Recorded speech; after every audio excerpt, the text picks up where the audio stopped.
माझं नाव संवेद नमस्कार. तर माझं नाव संवेद आहे. मी DY पाटील इंटरनॅशनल युनिव्हर्सिटीमध्ये शिकतो. तर माझा एक प्रोजेक्ट आहे कॉलेजचा, ट्रान्सपोर्टेशन आणि नॅव्हिगेशनच्या संदर्भात. अच्छा. तर मला तुमच्याकडून काही थोडे प्रश्नही विचारायचे आणि काही माहिती जाणून घ्यायची आहे. तर मला तर पहिले तुम्ही हे सांगा, तुम्ही तुमचं नाव आणि तुम्ही काय करता, व्यवसाय वगैरे. माझं नाव योगेश दत्तात्रय चव्हाणके. मी सरकारी नोकरीला आहे, ग्राहक न्यायालय कंझ्युमर कोर्ट इथं वरिष्ठ लिपिक या पदावर काम करतो. मी साधारण 15 वर्षापासून काम करतो आहे. तुम्ही आता मला म्हणजे तुम्ही डेली कसं ट्रॅव्हल करता आणि कशा थ्रू ट्रॅव्हल करता त्याच्याबद्दल जरा मला एक्सपिरियन्स तुमचा शेअर करा. माझा ऑफिसला जाण्याचा लोकलचा प्रवास आहे रेग्युलर, आणि आता पर्यायी मेट्रो आहे, त्यामुळे गाडी शक्यतो वापरत नाही. पर्यायी व्यवस्था असल्यामुळे गाडी न नेलेली बरी ना, लोकल आणि मेट्रो. ओके. तर लोकल म्हणजे तुम्ही म्हणजे इथून कुठं जाता? चिंचवड स्टेशन ते पुणे स्टेशन. पुणे स्टेशन. हो. आणि तिथून ऑफिस जवळ आहे, जवळ. 10 मिनिटाच्या अंतरावर चालत. ओके. तर तुमचं काय मेन कारण काय आहे की जेणेकरून तुम्ही फक्त लोकल किंवा मेट्रोज वापरता तिथपर्यंत जाण्याचं? नाही, आता आपल्याला कसं आहे, ज्या ठिकाणी जायचं आहे त्या ठिकाणी पर्यायी व्यवस्था असेल तर शक्यतो सार्वजनिक वाहन वापरलेलं बेटर आहे ना. एकटा असताना तर कार नेणं उपयोग नाही आहे, विनाकारण जाणं. त्यामध्ये लोकल असतात, आता पर्यायी मेट्रो पण आहे, त्यामुळे ते सोपं आहे. ठीक आहे.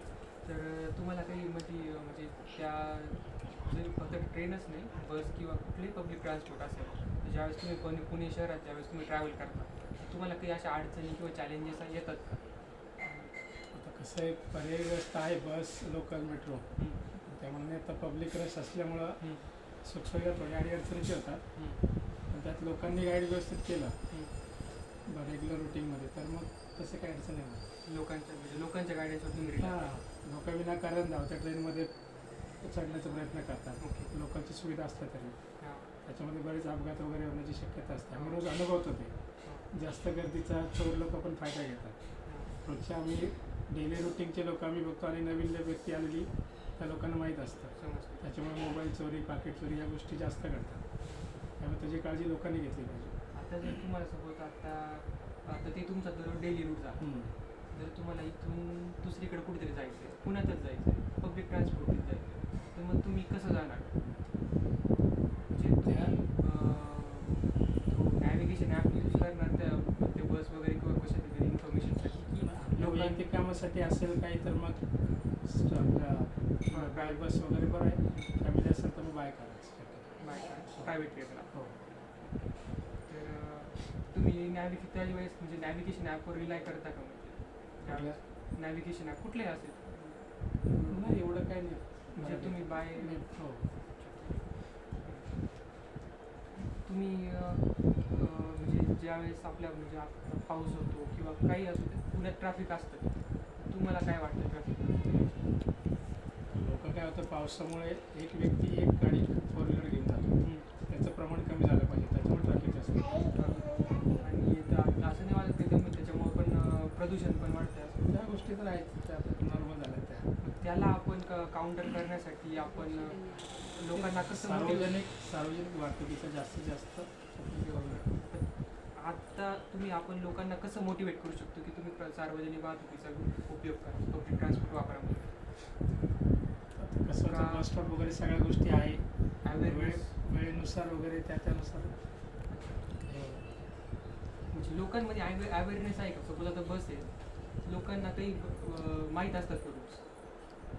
नाही, बस असली तरी पण त्याच्यावर लिहिलेलं सगळं असतं, आणि बस स्टॉपला तुम्ही गेलात, चौकशी केंद्र कक्ष वगैरे असतात, त्याच्यामुळे सोपा मार्ग आहे, त्यामुळे त्याचा लोकांनी उपयोग केला पाहिजे. पण एक काय होतं की लोक बस स्टॉपवर आहे ना, जो टाईम लागतो ना बसवर, त्यासाठी लोक काय करतात की ते बस म्हणजे वापरतच नाही. बरोबर.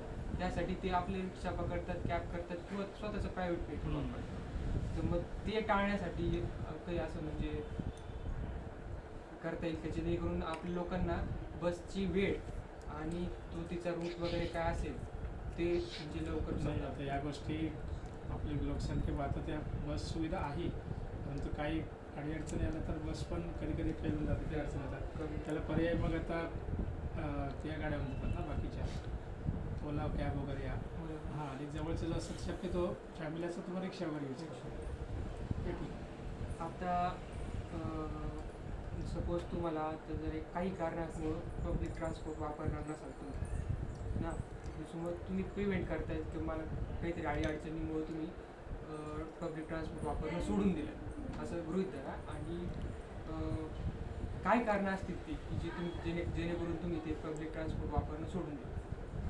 आता ज्या बसचा जर मार्ग आपण म्हटलं तर आता जुन्या ज्या बसेस वगैरे आहेत त्या काही ठिकाणी अजून लाँग टूरला त्या गाड्या चालू होतात, त्या कधी बंद पडल्या तर मग पब्लिकचे हाल होतात. मग कधी कधी असं वाटतं की आपली स्वतःची गाडी असलेली बरं असतं.